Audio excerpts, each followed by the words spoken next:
یہ ہفتہ وار بائبل کا درسی was Plainfield Christian Science Church Independent کی جانب سے ہے جو نیو جرسی امریکہ میں واقع ہے۔ مزید معلومات کے لیے آپ ہماری ویب سائٹ ملاحظہ کریں www.plainfieldcs.com۔ یہ سبق 12 ستمبر 2021 بروز اتوار ہفتہ کے اختتام پر آپ کے مطالعہ کی غرض سے تیار کیا گیا ہے۔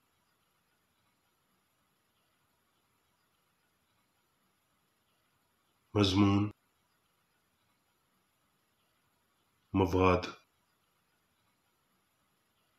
سنہری متن، امثال۔ اپنے مال سے اور اپنی ساری پیداوار کے پہلے پھلوں سے خداوند کی تعظیم کر۔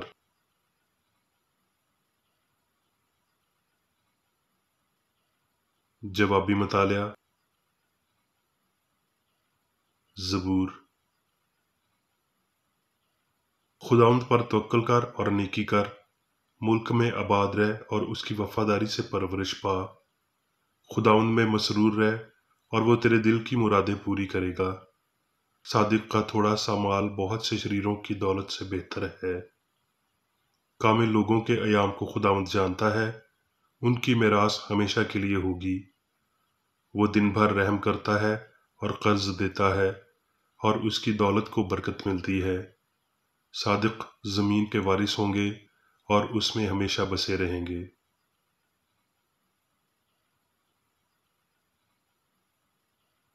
درسی واز بائبل میں سے یرمیہ۔ خداوند یوں فرماتا ہے کہ نہ صاحب حکمت اپنی حکمت پر اور نہ قوی اپنی قوت پر اور نہ مالدار اپنے مال پر فخر کرے، لیکن جو فخر کرتا ہے اس پر فخر کرے کہ وہ سمجھتا اور مجھے جانتا ہے کہ میں ہی خداوند ہوں، جو دنیا میں شفقت و عدل اور راست بازی کو عمل میں لاتا ہوں، کیونکہ میری خوشنودی انہی باتوں میں ہے، خداوند فرماتا ہے۔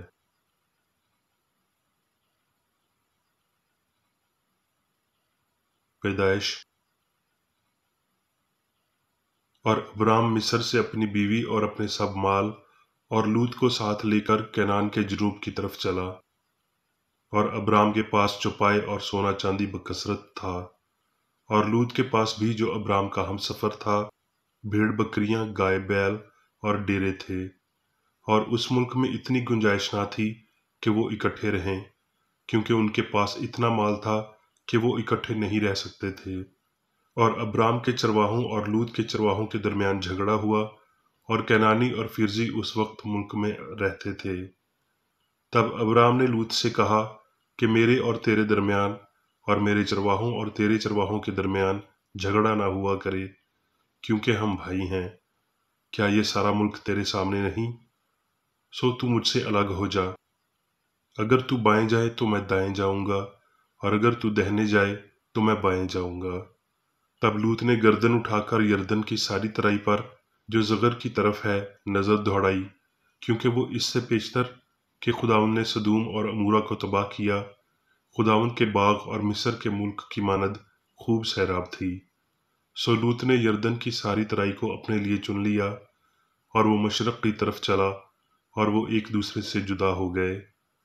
ابرام تو ملک کے کینان میں رہا، اور لوط نے ترائی کے شہروں میں سکونت اختیار کی اور سدوم کی طرف اپنا ڈیرا لگایا۔ اور لوط کے جدا ہو جانے کے بعد خداوند نے ابرام سے کہا کہ اپنی آنکھ اٹھا اور جس جگہ تو ہے وہاں سے شمال اور جنوب اور مشرق اور مغرب کی طرف نظر دوڑا، کیونکہ یہ تمام ملک جو تو دیکھ رہا ہے میں تجھ کو اور تیری نسل کو ہمیشہ کے لیے دوں گا، اور میں تیری نسل کو خاک کے ذروں کی مانند بناؤں گا، ایسا کہ اگر کوئی شخص خاک کے ذروں کو گن سکے تو تیری نسل بھی گن لی جائے گی۔ اٹھ اور اس ملک کے طول و عرض میں سیر کر، کیونکہ میں اسے تجھ کو دوں گا۔ اور ابراہم نے اپنا ڈیرا اٹھایا اور ممرے کے بلوتوں میں جو حبون میں ہے جا کر رہنے لگا، اور وہاں خداوند کے لیے ایک قربانگاہ بنائی۔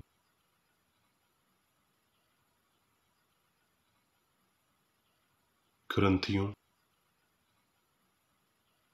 میں نے درخت لگایا اور پلوس نے پانی دیا، مگر بڑھایا خدا نے۔ پس نہ لگانے والا کچھ چیز ہے نہ پانی دینے والا، مگر خدا جو بڑھانے والا ہے۔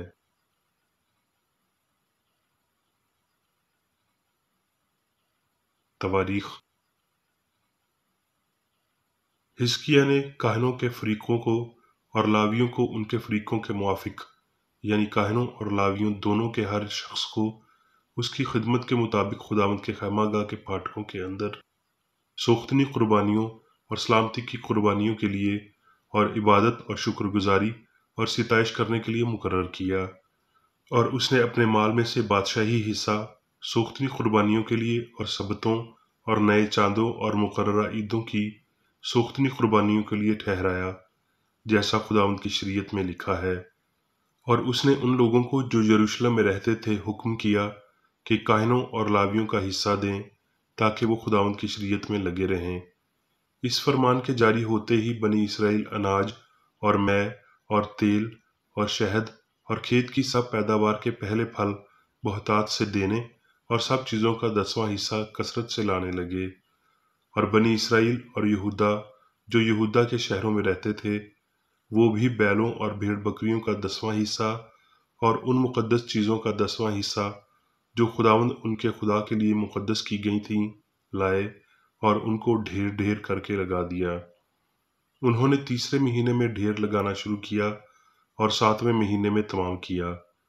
جب حزقیہ اور سرداروں نے آ کر ڈھیروں کو دیکھا تو خداوند کو اور اس کی قوم اسرائیل کو مبارک کہا۔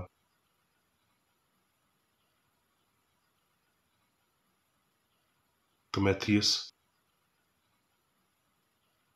اس موجودہ جہان کے دولت مندوں کو حکم دے کہ مغرور نہ ہوں اور ناپائیدار دولت پر نہیں بلکہ خدا پر امید رکھیں، جو ہمیں لطف اٹھانے کے لیے سب چیزیں افراط سے دیتا ہے، اور نیکی کریں اور اچھے کاموں میں دولت مند بنیں اور سخاوت پر تیار اور امداد پر مستعد ہوں، اور آئندہ کے لیے اپنے واسطے ایک اچھی بنیاد قائم کر رکھیں تاکہ حقیقی زندگی پر قبضہ کریں۔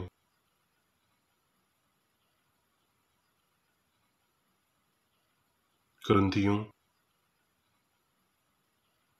لیکن بات یہ ہے کہ جو تھوڑا بوتا ہے وہ تھوڑا کاٹے گا، اور جو بہت بوتا ہے وہ بہت کاٹے گا۔ جس قدر ہر ایک نے اپنے دل میں ٹھہرایا ہے اسی قدر دے، نہ دریغ کر کے اور نہ لاچاری سے، کیونکہ خدا خوشی سے دینے والے کو عزیز رکھتا ہے۔ اور خدا تم پر ہر طرح کا فضل کثرت سے کر سکتا ہے تاکہ تم کو ہر چیز کافی طور پر ملا کرے، اور ہر نیک کام کے لیے تمہارے پاس بہت کچھ موجود رہا کرے۔ چنانچہ لکھا ہے کہ اس نے بکھیرا ہے، اس نے کنگالوں کو دیا ہے، اس کی راست بازی ابد تک باقی رہے گی۔ پس جو بونے والے کے لیے بیج اور کھانے والے کے لیے روٹی بہم پہنچاتا ہے، وہی تمہارے لیے بیج بہم پہنچائے گا اور اس میں ترقی دے گا اور تمہاری راست بازی کے پھلوں کو بڑھائے گا، اور تم ہر چیز کو افراد سے پا کر سب طرح کی سخاوت کرو گے جو ہمارے وسیلہ سے خدا کی شکر گزاری کا باعث ہوتی ہے۔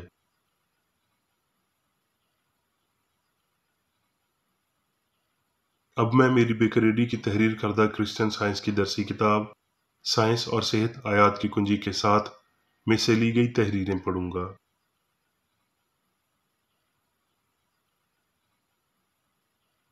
سائنس اور صحت۔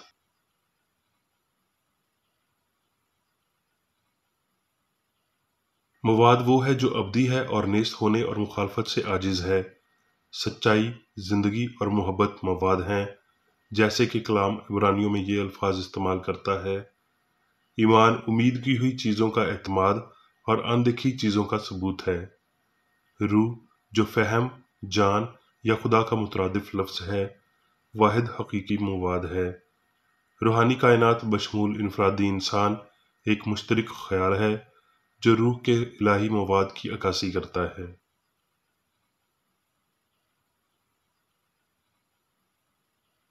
جسے مادے کی اصطلاح کہا گیا ہے وہ روح سے نا آشنا ہے، جو خود میں تمام مواد سمو دیتا ہے اور خود ابدی زندگی ہے۔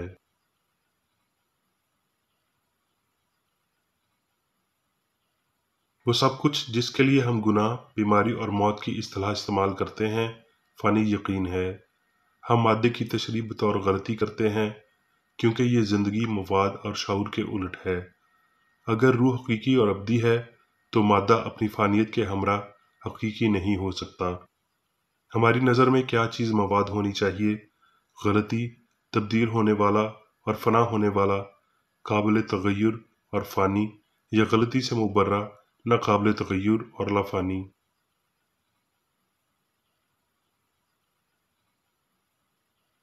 وہ چیزیں جو جسمانی حواس کی بدولت شناخت پاتی ہیں، ان میں مواد کی حقیقت نہیں ہوتی۔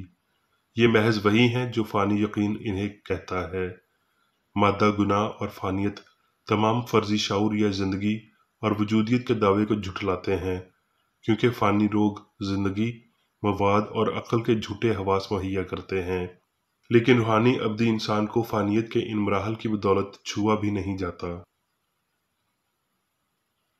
یہ کتنی بڑی حقیقت ہے کہ مادی حس کے وسیلہ جو کچھ بھی سیکھا گیا ہوتا ہے وہ ختم ہو جاتا ہے، کیونکہ سائنس میں ایسا نام نہاد علم زندگی کے روحانی حقائق کے ذریعے الٹ ہو جاتا ہے۔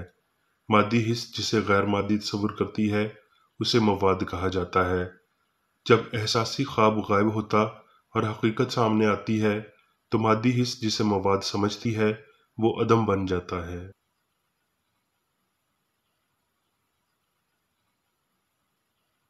جیسے پھول اندھیرے سے روشنی کی طرف مڑتا ہے، مسیحت انسان کو فطری طور پر مادے سے روح کی جانب موڑنے کا موجب بنتی ہے۔ پھر انسان ان چیزوں کو مختص کرتا ہے جو نہ آنکھوں نے دیکھی نہ کانوں نے سنی۔ یوحنا اور پولس کو بہت واضح ادراک تھا کہ چونکہ فانی آدمی کو قربانی کے بغیر دنیاوی عظمت حاصل نہیں ہو سکتی، اس لیے اسے سب دنیا داری چھوڑ کر آسمانی خزانے حاصل کرنے چاہیے۔ پھر اس کا دنیاوی ہمدردیوں، اغراض و مقاصد میں کوئی حصہ نہیں ہوگا۔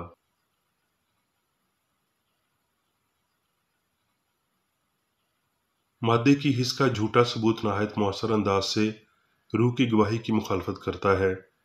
مادے کی حس خود کی آواز کو حقیقت کی شدت کے ساتھ اونچا کرتی ہے اور کہتی ہے، میں مکمل طور پر بے ایمان ہوں اور انسان یہ جانتا ہے۔ میں دھوکہ دے سکتی، جھوٹ بول سکتی، زناکاری کر سکتی، چوری کر سکتی، قتل کر سکتی، اور نرم لہجے کی کمینگی کے ذریعے میں سراغ رسانی سے بچ سکتی ہوں۔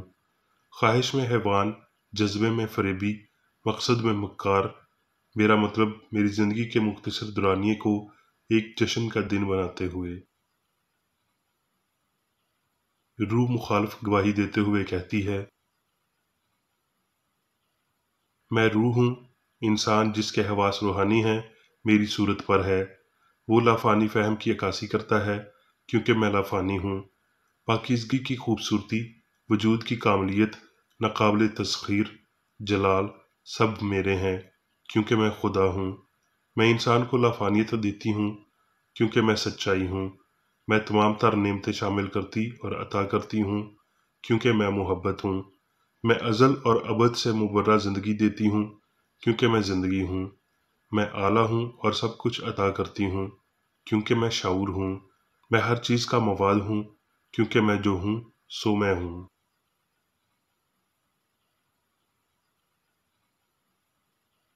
کون ایسا ہے جس نے زندگی میں خطرناک عقائد، مواد اور خدا سے جدا شعور کو محسوس کیا ہو اور یہ کہہ سکتا ہو کہ ایمان میں کوئی غلطی نہیں ہے؟ حیوانی کشش کے دعوے کو جانتے ہوئے کہ ساری بدی مادے، بجلی، جانوروں کی فطرت اور نامیاتی حیات کی زندگی، مواد اور شعور کے یقین میں اکٹھی ہوتی ہے، کون اس سے منکر ہوگا کہ یہ وہ غلطیاں ہیں؟ سچائی جن کو نیست کرے گی، اور کرنا بھی چاہیے۔ مسیحی سائنسدانوں کو مادی دنیا سے باہر نکلنے اور اس سے دور رہنے کے رسولی حکم کے متواتر دباؤ میں رہنا چاہیے۔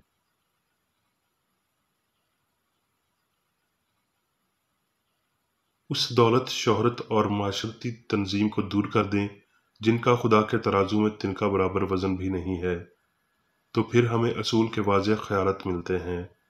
گروہ بندی کو توڑ دیں، دولت کو ایمانداری سے ہموار کریں، قابلیت کو حکمت سے آزمائیں، تو ہمیں انسانیت کے بہتر خیالات ملتے ہیں۔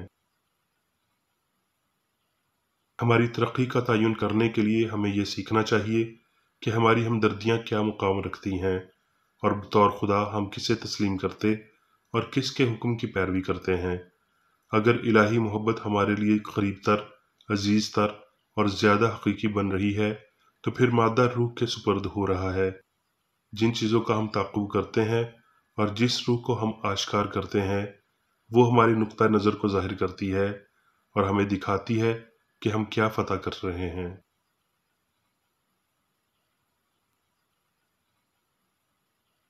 روح کے امیر اعلیٰ بھائی چارے میں ایک ہی اصول یا باپ رکھتے ہوئے غریبوں کی مدد کرتے ہیں، اور مبارک ہے وہ شخص جو دوسرے کی بھلائی میں اپنی بھلائی دیکھتے ہوئے اپنے بھائی کی ضرورت دیکھتا اور پوری کرتا ہے۔ محبت کمزور روحانی خیال کو طاقت، لافانیت اور بھلائی عطا کرتی ہے، جو سب میں ایسے ہی روشن ہوتی ہے جیسے شگوفہ ایک کونپل میں روشن ہوتا ہے۔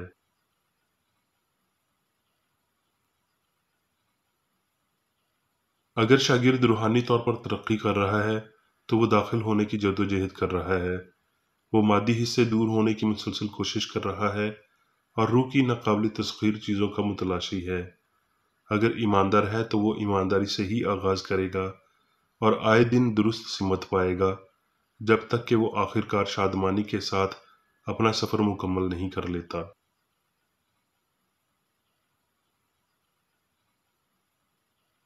اب میں میری بیکر کی جانب سے چرچ مینول میں دیے گئے روزانہ کے 3 فرائض پڑھوں گا۔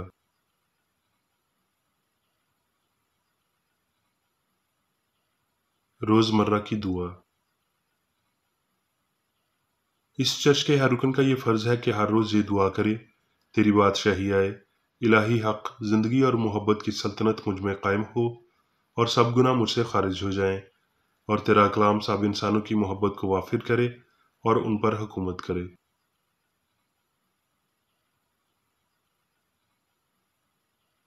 مقاصد اور اعمال کا ایک اصول۔ نہ کوئی مخالفت، نہ ہی کوئی محض ذاتی وابستگی مادری چرچ کے کسی رکن کے مقاصد یا اعمال پر اثر انداز ہونے چاہیے۔ سائنس میں صرف الہی محبت حکومت کرتی ہے، اور ایک مسیحی سائنسدان گناہ کو رد کرنے سے، حقیقی بھائی چارے، خیرات پسندی اور معافی سے محبت کی شیریں سائشوں کی عکاسی کرتا ہے۔ اس چرچ کے تمام اراکین کو سب گناہوں سے، غلط قسم کی پیشن گوئیوں، منصفیوں، مذمتوں، اصلاحوں، غلط تاثرات کو لینے اور غلط متاثر ہونے سے آزاد رہنے کے لیے روزانہ خیال رکھنا چاہیے اور دعا کرنی چاہیے۔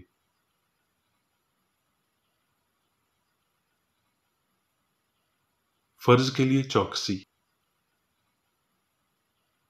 اس چرچ کے ہر رکن کا یہ فرض ہے کہ وہ ہر روز جارحانہ ذہنی آراء کے خلاف خود کو تیار رکھے اور خدا اور اپنے قائد اور انسانوں کے لیے اپنے فرائض کو نہ کبھی بھولے اور نہ کبھی نظر انداز کرے۔ اس کے کاموں کے باعث اس کا انصاف ہوگا، وہ بے قصور یا قصوروار ہوگا۔